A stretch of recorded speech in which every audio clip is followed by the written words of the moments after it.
Assalamualaikum warahmatullahi wabarakatuh. Sahabat baca cerita yang dirahmati Allah. 4 khalifah, 4 pemimpin terbaik setelah Rasulullah SAW. Namun tahukah Anda, tidak satu pun dari mereka meninggal sebagai penguasa yang dikelilingi kemewahan. Yang satu wafat di atas pembaringan setelah memastikan umat memiliki pemimpin. Yang kedua bersimbah darah saat mengimami sholat subuh.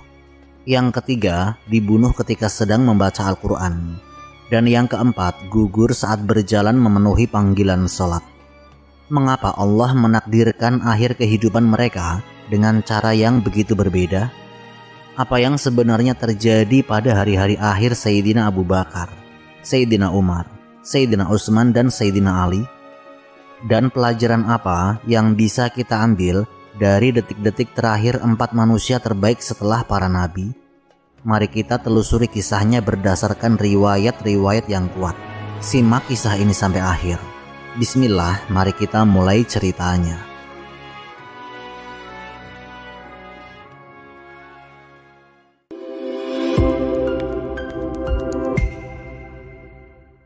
Sayyidina Abu Bakar As-Siddiq, kematian yang mengawali perpisahan kedua.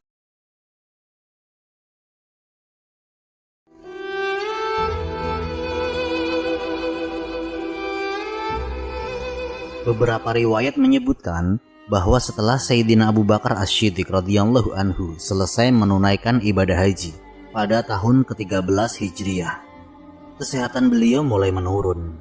Ada pula riwayat yang menyebutkan bahwa beliau terserang demam setelah mandi pada hari yang dingin. Apapun sebabnya, satu hal mulai dirasakan penduduk Madinah, yaitu khalifah pertama kaum muslimin sedang jatuh sakit. Suasana kota itu kembali dipenuhi kegelisahan. Belum lama rasanya sejak mereka menguburkan Rasulullah SAW. Luka itu bahkan belum benar-benar sembuh. Kini, hanya sekitar 2 tahun setelah wafatnya Nabi, kabar lain kembali menyebar dari rumah khalifah. Sayyidina Abu Bakar As-Siddiq sedang sakit. Orang-orang mulai berdatangan untuk menjenguk. Mereka berharap penyakit itu segera berlalu. Namun hari demi hari, keadaan beliau justru semakin melemah. Tidak ada yang menyangka, masa kepemimpinannya hanya berlangsung sekitar 2 tahun 3 bulan. Tetapi dalam waktu yang singkat itu, Sayyidina Abu Bakar telah memikul beban yang sangat berat. Sesaat setelah Rasulullah SAW wafat, sebagian kabilah Arab murtad dan memberontak. Ada yang menolak membayar zakat. Ada pula yang mengikuti nabi-nabi palsu seperti Musailamah Al-Kadzab.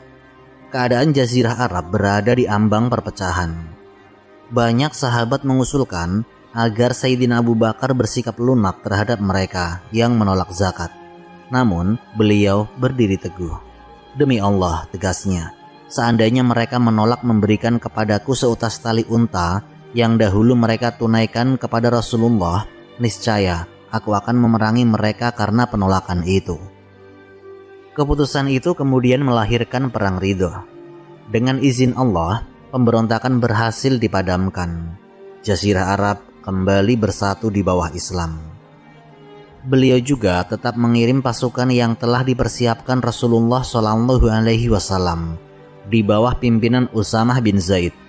Meskipun saat itu banyak yang khawatir Madinah akan menjadi lemah jika pasukan itu berangkat, Sayyidina Abu Bakar tidak mengubah keputusan yang telah ditetapkan oleh Rasulullah SAW. Beliau berkata, "Demi Zat yang jiwaku berada di tangannya, sekalipun aku mengetahui binatang-binatang buas akan menyeretku, aku tetap akan mengirim pasukan Usamah sebagaimana diperintahkan Rasulullah SAW." Setelah itu, ketika banyak penghafal Al-Quran gugur dalam perang Yamamah, Sayyidina Abu Bakar menerima usulan Sayyidina Umar bin Khattab untuk mengumpulkan Al-Quran dalam satu mushaf. Beliau kemudian menugaskan Zaid bin Sabit memimpin pekerjaan besar itu, sebuah langkah yang kelak menjadi salah satu jasa terbesar dalam sejarah Islam. Kini, setelah seluruh amanah itu ditunaikan, tubuh Sayyidina Abu Bakar mulai kehilangan kekuatannya. Beberapa hari terakhir, beliau tidak lagi sanggup keluar mengimami sholat berjamaah. Beliau pun menunjuk Sayyidina Umar bin Khattab untuk menggantikannya menjadi imam kaum muslimin. Semakin jelas bahwa sakit ini bukan sakit biasa. Di tengah kondisi yang semakin berat, Sayyidina Abu Bakar tidak sibuk memikirkan hartanya ataupun keluarganya. Yang memenuhi pikirannya justru masa depan kaum muslimin. Beliau khawatir jika wafat tanpa meninggalkan kepastian, umat akan kembali berselisih saat Rasulullah SAW wafat.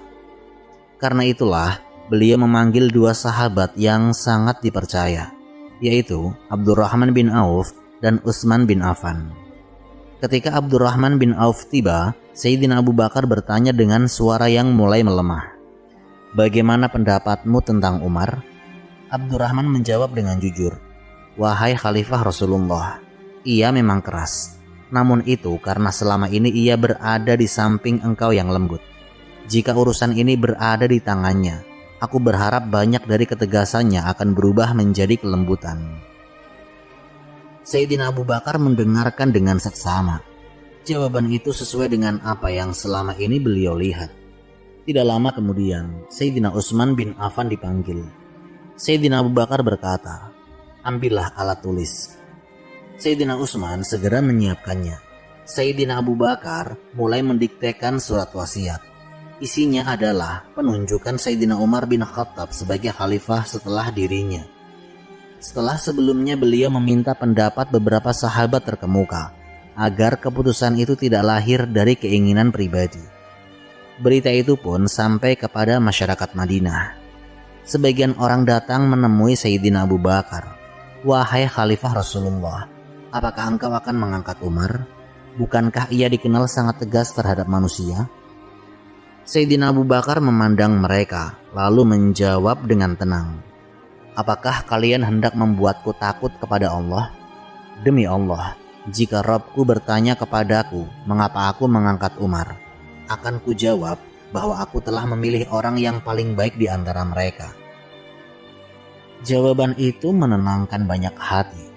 Mereka mengetahui Sayyidina Abu Bakar bukan orang yang mengambil keputusan karena hubungan pribadi, melainkan karena amanah. Hari-hari terakhir pun semakin dekat. Beliau memanggil putrinya Sayyidah Aisyah radhiyallahu anha. Dengan suara yang pelan beliau berkata, "Wahai putriku, pakaian yang kupakai ini cucilah. Kafanilah aku dengannya. Sesungguhnya orang yang hidup lebih berhak memakai pakaian baru daripada orang yang telah meninggal." Sayyidah Aisyah mendengarkan sambil menahan air mata. Ayahnya yang selama ini menjadi penopang umat ini sedang bersiap meninggalkan dunia. Pada malam Senin tanggal 12 Jumadil Akhir tahun 13 Hijriah, Sayyidina Abu Bakar As-Siddiq radhiyallahu anhu wafat dalam usia sekitar 63 tahun, usia yang hampir sama dengan Rasulullah SAW. Keesokan harinya, kaum muslimin melaksanakan sholat jenazah beliau. Sesuai wasiatnya, jenazah Abu Bakar As-Siddiq dimakamkan di dalam kamar Sayyidah Aisyah, tepat di samping makam Rasulullah SAW. Sehingga dua sahabat yang telah bersama sejak awal dakwah itu kembali berdampingan setelah wafat. Madinah kembali diliputi kesedihan. 2 tahun sebelumnya, kota itu menangisi wafatnya Rasulullah SAW. Kini mereka kembali menangis karena kehilangan sahabat terbaik beliau, orang yang paling pertama membenarkan dakwahnya, menemani hijrahnya, dan memimpin umat melewati masa paling genting setelah wafatnya Rasulullah SAW. Untuk kedua kalinya, kaum muslimin harus belajar melangkah tanpa pemimpin yang sangat mereka cintai. Sayyidina Umar bin Khattab darah di mihrab salat subuh. 10 tahun telah berlalu sejak Sayyidina Umar bin Khattab radhiyallahu anhu diangkat menjadi khalifah menggantikan Sayyidina Abu Bakar As-Siddiq. Dalam masa pemerintahannya, wilayah Islam berkembang sangat pesat. Irak berhasil ditaklukkan. Negeri Syam berada di bawah kekuasaan kaum muslimin. Persia runtuh. dan sebagian besar Mesir masuk ke dalam wilayah Islam. Dari Madinah, Sayyidina Umar mengawasi wilayah yang terbentang ribuan kilometer. Namun di balik luasnya kekuasaan itu, sebuah ancaman diam-diam sedang tumbuh di dalam kota Madinah sendiri. Ancaman itu datang dari seorang budak Persia bernama Abu Lu'lu'ah Fairuz. Ia adalah budak milik Al-Mughirah bin Syu'bah. Sebagai seorang tukang yang mahir membuat berbagai peralatan dari besi dan kayu, Abu Lu'lu'ah diwajibkan menyetorkan hasil pekerjaannya kepada majikannya setiap hari. Suatu hari, ia datang menemui Sayyidina Umar. "Wahai Amirul Mukminin," katanya, "majikanku membebaniku dengan setoran yang terlalu berat. Bicaralah kepadanya agar meringankannya." Sayyidina Umar tidak langsung memihak salah satu pihak. Beliau terlebih dahulu menanyakan berapa besaran setoran yang harus dibayarkan. Setelah mendengar jawabannya, Sayyidina Umar berkata, "Aku tidak melihat apa yang diminta majikanmu itu berlebihan, apalagi dengan keahlian yang engkau miliki." Jawaban itu tidak sesuai dengan harapan Abu Lu'lu'ah. Wajahnya berubah.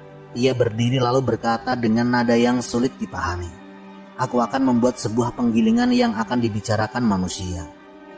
Sayyidina Umar mendengar ucapan itu. Sebagian sahabat kemudian memahami bahwa kalimat tersebut merupakan ancaman. Meskipun saat itu Sayyidina Umar tidak mengambil tindakan terhadapnya. Hari-hari pun berlalu. Tidak ada yang mengetahui bahwa Abu Lu'lu'ah sedang menyiapkan sebuah belati bermata dua. Senjata itu dibuat khusus agar dapat melukai dari dua sisi sekaligus.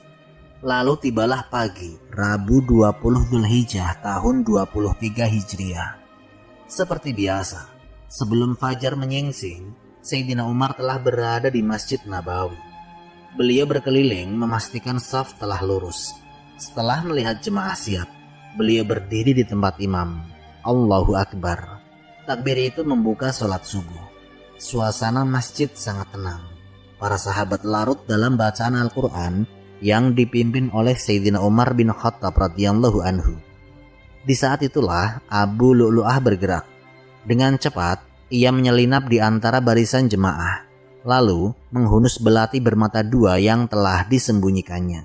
Tanpa diduga, ia menerjang ke arah Sayyidina Umar. Belati itu menghantam tubuh Sayyidina Umar berkali-kali. Salah satu tusukan mengenai bagian bawah pusar dan merobek tubuh beliau dengan luka yang sangat parah. Akhirnya, Sayyidina Umar bin Khattab radhiyallahu anhu tersungkur. Namun, Abu Lu'lu'ah belum berhenti. Ia berlari di antara shaf sambil mengayunkan belatinya ke kanan dan ke kiri. Siapapun yang mencoba menghalanginya langsung ditikam. Dan beberapa saat, sejumlah jemaah terluka, sementara beberapa lainnya gugur akibat serangannya. Masjid yang semula dipenuhi ketenangan berubah menjadi kepanikan. Sebagian jemaah mengejar Abu Lu'lu'ah. Menyadari dirinya tidak mungkin lolos, ia akhirnya bunuh diri dengan belatinya sendiri. Sementara itu, Sayyidina Umar masih dalam keadaan sadar. Dengan suara yang lemah beliau bertanya, "Siapa yang menikamku?"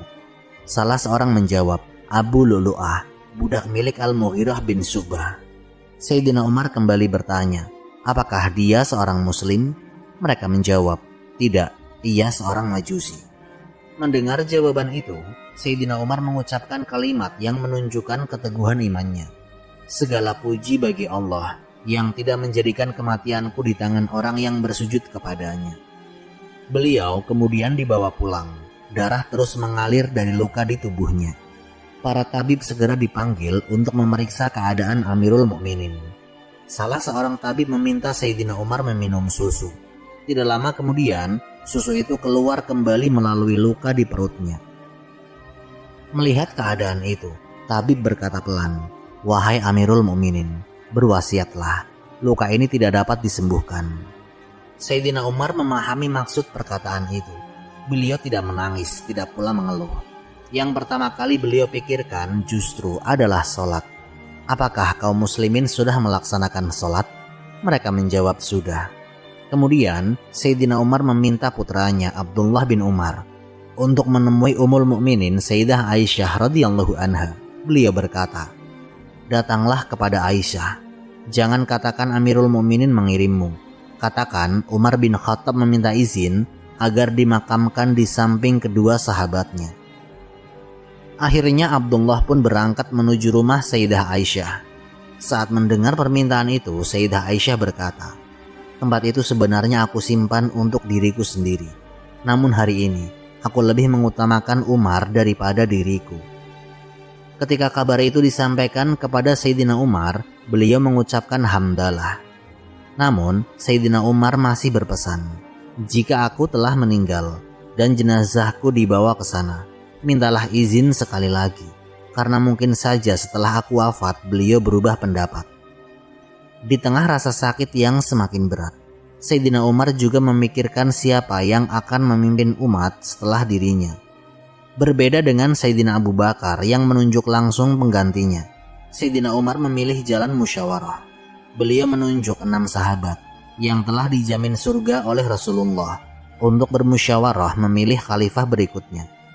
Mereka adalah Utsman bin Affan, Ali bin Abi Thalib, Abdurrahman bin Auf, Sa'ad bin Abi Waqqas, As-Subair bin Awam, dan Talhah bin Ubaidillah. Meskipun saat itu Talhah sedang berada di luar Madinah, Sayyidina Umar berkata, "Rasulullah wafat dalam keadaan ridho kepada 6 orang ini. Bermusyawarahlah di antara kalian." Selama 3 hari, Sayyidina Umar bertahan menghadapi luka-lukanya. Pada hari Ahad, awal Muharram tahun 24 Hijriah, Amirul Mukminin Sayyidina Umar bin Khattab radhiyallahu anhu menghembuskan nafas terakhirnya pada usia sekitar 63 tahun. Kaum muslimin kembali kehilangan pemimpin yang selama ini dikenal tegas, adil, dan sangat menjaga amanah. Sesuai izin yang telah diberikan oleh Sayyidah Aisyah radhiyallahu anha, Sayyidina Umar dimakamkan di kamar beliau, tepat di samping makam Rasulullah dan Abu Bakar As-Siddiq. Dengan wafatnya Sayyidina Umar, berakhirlah 10 tahun pemerintahan yang mengubah sejarah dunia. Namun sebelum menutup mata, beliau tidak menunjuk seorang pengganti. Beliau menyerahkan urusan itu kepada musyawarah kaum muslimin, agar kepemimpinan tetap lahir melalui jalan yang diridhoi Allah dan diterima oleh umat. Sayyidina Utsman bin Affan syahid bersama mushaf Al-Quran. 12 tahun Sayyidina Utsman bin Affan radhiyallahu anhu memimpin kaum muslimin. Pada masa pemerintahannya, wilayah Islam terus meluas hingga ke Armenia, Azerbaijan, Afrika Utara, dan berbagai daerah lainnya.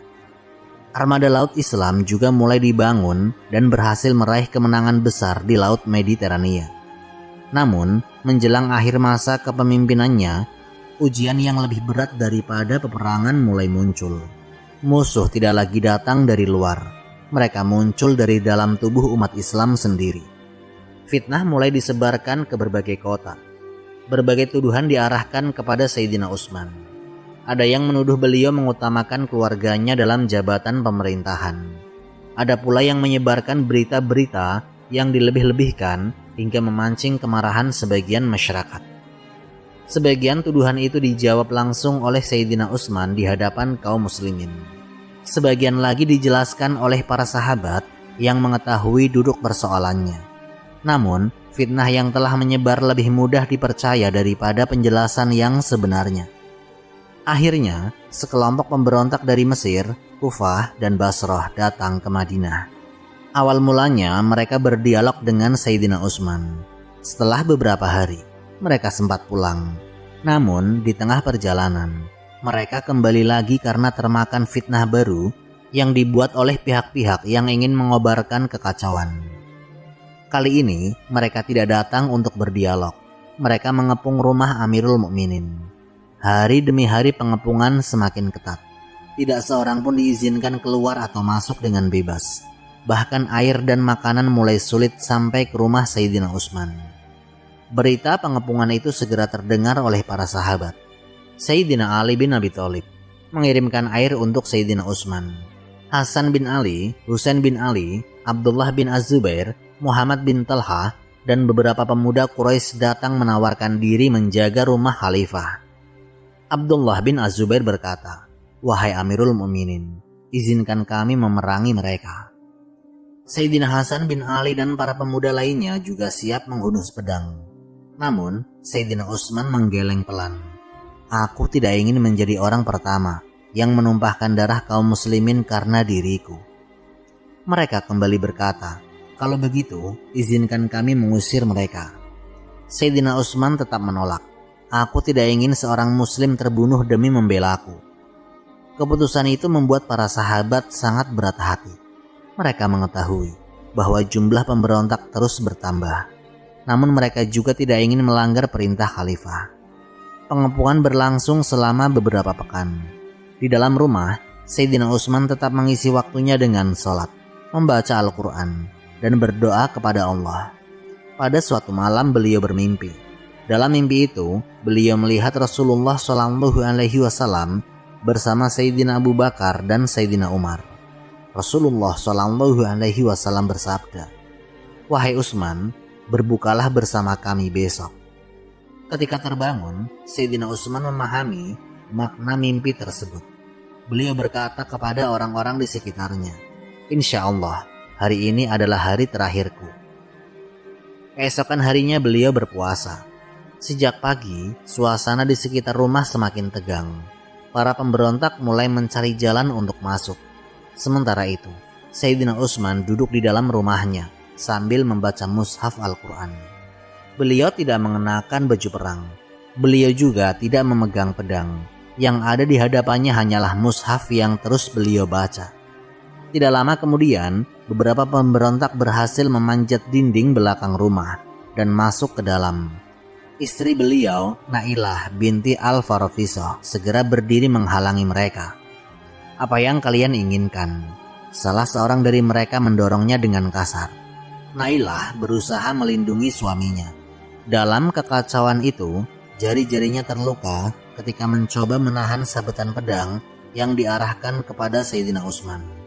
Namun, jumlah pemberontak terlalu banyak. Mereka terus mendekat. Sayyidina Utsman tetap berada di tempatnya. Beliau tidak mengangkat senjata. Beliau terus membaca Al-Quran. Beberapa saat kemudian, pedang pertama diayunkan, disusul sabetan berikutnya. Tubuh khalifah ketiga kaum muslimin itu roboh di dalam rumahnya sendiri. Pada hari itu, Sayyidina Utsman bin Affan radhiyallahu anhu syahid dalam usia sekitar 80 tahun. Beliau wafat sebagai seorang yang sedang berpuasa dan sedang membaca Al-Quran. Berita terbunuhnya Sayyidina Utsman menyebar dengan cepat ke seluruh Madinah. Kaum muslimin terkejut. Para sahabat menangis. Mereka bukan hanya kehilangan seorang khalifah, tetapi juga kehilangan salah seorang yang telah menemani Rasulullah SAW sejak masa awal Islam. Lelaki yang 2 kali dinikahkan dengan putri Rasulullah hingga mendapat gelar Dzun Nurain, pemilik 2 cahaya. Jenazah Sayyidina Utsman baru dapat dimakamkan pada malam hari karena keadaan Madinah masih belum aman. Beberapa sahabat setia mengantarkan jenazah beliau menuju pemakaman Al-Baqi dengan penuh kehati-hatian. Dengan wafatnya Sayyidina Utsman bin Affan, berakhirlah 12 tahun masa pemerintahan yang penuh keberhasilan sekaligus ujian berat. Namun peristiwa itu juga menjadi awal dari fitnah besar yang kemudian memecah belah umat Islam. Luka yang ditinggalkan oleh para pembunuh khalifah ketiga itu tidak berhenti pada hari tersebut, tetapi terus memberi dampak panjang dalam perjalanan sejarah kaum muslimin. Sayyidina Ali bin Abi Thalib, pedang beracun di fajar terakhir. Setelah wafatnya Sayyidina Utsman bin Affan radhiyallahu anhu, kaum muslimin menghadapi masa yang sangat berat. Fitnah yang sebelumnya hanya berupa tuduhan, kini berubah menjadi perpecahan. Sebagian wilayah tidak lagi memiliki pandangan yang sama. Sementara tuntutan agar para pembunuh Sayyidina Utsman segera dihukum menjadi persoalan yang sulit diselesaikan di tengah situasi yang belum stabil. Dalam keadaan seperti itulah, Sayyidina Ali bin Abi Thalib radhiyallahu anhu dibaiat sebagai khalifah keempat. Beliau menerima amanah itu bukan karena mengejarnya, tetapi karena kaum muslimin membutuhkan seorang pemimpin. Namun sejak awal pemerintahannya, Sayyidina Ali harus menghadapi ujian yang tidak pernah dialami para khalifah sebelumnya. Terjadilah Perang Jamal. Tidak lama kemudian disusul perang Siffin antara pasukan Sayyidina Ali dan pasukan Muawiyah bin Abi Sufyan. Ketika kedua belah pihak sepakat melakukan tahkim atau arbitrase untuk menghentikan pertumpahan darah, muncul sekelompok orang yang menolak keputusan tersebut. Mereka keluar dari barisan Sayyidina Ali dan menganggap semua pihak yang menerima tahkim telah melakukan kesalahan besar. Kelompok itu kemudian dikenal dalam sejarah sebagai Khawarij. Meskipun sebagian besar mereka berhasil dikalahkan dalam perang Nahrawan, masih ada beberapa orang yang menyimpan kebencian mendalam kepada Sayyidina Ali. Di antara mereka terdapat seorang bernama Abdurrahman bin Muljam. Menurut riwayat-riwayat sejarah yang masyhur, Ibnu Muljam bersama dua orang lainnya membuat kesepakatan. Mereka berencana membunuh 3 tokoh besar kaum muslimin secara serentak. Seorang ditugaskan membunuh Muawiyah bin Abi Sufyan di Syam. Seorang lagi ditugaskan membunuh Amr bin Al-As di Mesir. Sedangkan Ibnu Muljam memilih pergi ke Kufah untuk membunuh Sayyidina Ali bin Abi Thalib. Dua rencana pertama gagal. Namun, rencana yang mengincar Sayyidina Ali terus dipersiapkan dengan sangat matang. Sesampainya di Kufah, Ibnu Muljam menyembunyikan identitasnya. Ia bahkan mengasah pedangnya dan melumurinya dengan racun agar sekali tebasan saja cukup mengakhiri nyawa korbannya. Hari yang dipilih pun tiba, malam Jumat 19 Ramadan tahun 40 Hijriah. Menjelang waktu subuh, kota Kufah masih diselimuti kegelapan. Seperti kebiasaannya, Sayyidina Ali keluar dari rumah menuju Masjid Kufah untuk mengimami sholat subuh. Dalam perjalanan beliau membangunkan orang-orang yang masih tidur. As-sholah, as-sholah. Kalimat itu berulang kali beliau ucapkan sambil berjalan menuju masjid. Di sudut masjid, Ibnu Muljam telah menunggu. Pedangnya disembunyikan di balik pakaiannya. Ia terus memerhatikan setiap langkah Sayyidina Ali yang semakin mendekat. Ketika Sayyidina Ali memasuki masjid dan hendak menuju mihrab, Ibnu Muljam segera melompat dari tempat persembunyiannya. Dengan sekuat tenaga, ia mengayunkan pedangnya. Pedang beracun itu menghantam kepala Sayyidina Ali hingga melukai bagian dahinya. Darah langsung mengalir membasahi wajah beliau. Orang-orang yang berada di masjid terkejut. Sebagian berteriak, sebagian lagi segera mengejar pelaku. Di tengah keadaan itu, Sayyidina Ali sempat mengucapkan kalimat yang kemudian dikenang sepanjang sejarah. Fustu wa rabbil Ka'bah. Demi Rabb Ka'bah, aku telah beruntung. Ucapan itu bukanlah seruan kemenangan dunia. Sayyidina Ali memahami bahwa syahid di jalan Allah adalah keberuntungan yang sesungguhnya. Sementara itu, Ibnu Muljam berusaha melarikan diri. Beberapa jemaah berhasil mengejarnya, menjatuhkannya, lalu mengikat kedua tangannya. Ia kemudian dibawa menghadap Sayyidina Ali yang masih terluka parah. Sebagian orang melihat keadaan Amirul Mukminin sangat marah. Mereka berkata, "Wahai Amirul Mukminin, izinkan kami membunuhnya sekarang juga." Sayyidina Ali memandang mereka lalu berkata dengan tenang, "Jangan." Kemudian beliau memandang Ibnu Muljam. "Berilah dia makan dari makanan yang kalian makan. Berilah dia minum dari minuman yang kalian minum." Orang-orang terdiam. Di saat nyawanya sendiri berada di ujung tanduk, Sayyidina Ali masih memikirkan hak seorang tawanan. Kemudian beliau berpesan, "Jika aku masih hidup, aku sendiri yang akan memutuskan perkara ini. Namun jika aku meninggal, balaslah dia dengan 1 pukulan saja sebagaimana ia memukulku. Jangan kalian menyiksa atau berlebihan." Pesan itu menjadi bukti bahwa keadilan tetap beliau pegang, bahkan terhadap orang yang baru saja mencoba membunuhnya. Selama 2 hari berikutnya, Sayyidina Ali terbaring menahan rasa sakit akibat luka dan racun yang mengenai kepalanya. Anak-anak beliau, Sayyidina Hasan dan Sayyidina Husain, terus berada di sisinya. Kaum muslimin Kufah silih berganti datang menjenguk pemimpin mereka. Mereka berharap Sayyidina Ali dapat sembuh. Namun keadaan beliau semakin melemah. Pada malam ke-21 Ramadan tahun 40 Hijriah, Sayyidina Ali bin Abi Thalib radhiyallahu anhu akhirnya menghembuskan nafas terakhirnya pada usia sekitar 63 tahun. Tangis memenuhi kota Kufah. Kaum muslimin kehilangan sepupu Rasulullah, menantu beliau, salah seorang sahabat yang pertama masuk Islam dari kalangan anak-anak. pahlawan Badar, Uhud, Khandaq, Khaybar, dan hampir seluruh peperangan bersama Rasulullah Shallallahu Alaihi Wasallam. Sesuai wasiatnya, jenazah Sayyidina Ali dimakamkan secara sederhana pada malam hari, agar tidak menimbulkan kekacauan di tengah keadaan yang masih penuh fitnah. Dengan wafatnya Sayyidina Ali bin Abi Thalib radhiyallahu anhu, berakhirlah masa Khulafaur Rasyidin. 4 sahabat terbaik Rasulullah Shallallahu Alaihi Wasallam telah pergi dengan jalan yang berbeda. Sayyidina Abu Bakar wafat di atas pembaringan setelah menunaikan amanahnya. Sayyidina Umar syahid setelah mengimami sholat subuh. Sayyidina Utsman dibunuh ketika membaca Al-Quran di rumahnya. Dan Sayyidina Ali gugur saat memenuhi panggilan sholat. Berakhir sudah sebuah masa yang oleh Rasulullah Shallallahu Alaihi Wasallam disebut sebagai masa kekhalifahan yang mengikuti manhaj kenabian.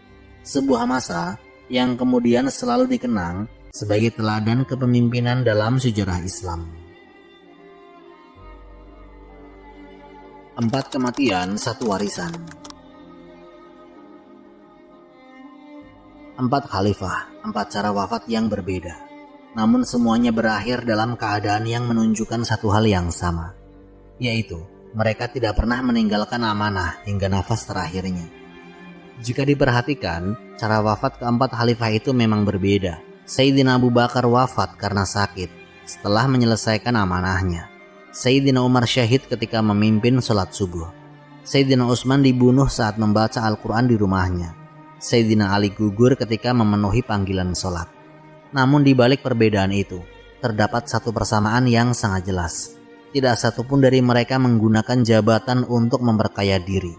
Tidak satupun dari mereka meninggalkan umat demi menyelamatkan dirinya. Tidak satupun dari mereka menjadikan kekuasaan sebagai tujuan hidup. Mereka memahami bahwa menjadi khalifah bukanlah kemuliaan yang harus diperebutkan, melainkan amanah yang akan dipertanggungjawabkan di hadapan Allah. Karena itulah, ketika ajal datang, masing-masing telah meninggalkan warisan yang jauh lebih besar daripada harta atau bangunan. Sayyidina Abu Bakar mewariskan keteguhan menjaga agama ketika banyak orang mulai meninggalkannya. Sayyidina Umar mewariskan keadilan yang membuat rakyat merasa aman, bahkan terhadap pemimpinnya sendiri. Sayyidina Utsman mewariskan mushaf Al-Quran yang hingga hari ini dibaca oleh jutaan kaum muslimin di seluruh dunia. Sayyidina Ali mewariskan ilmu, keberanian, kesabaran, dan keteguhan memegang prinsip meskipun berada di tengah fitnah yang sangat besar. Masa Khulafaur Rasyidin memang telah berakhir lebih dari 14 abad yang lalu. Namun jejak mereka tidak pernah hilang.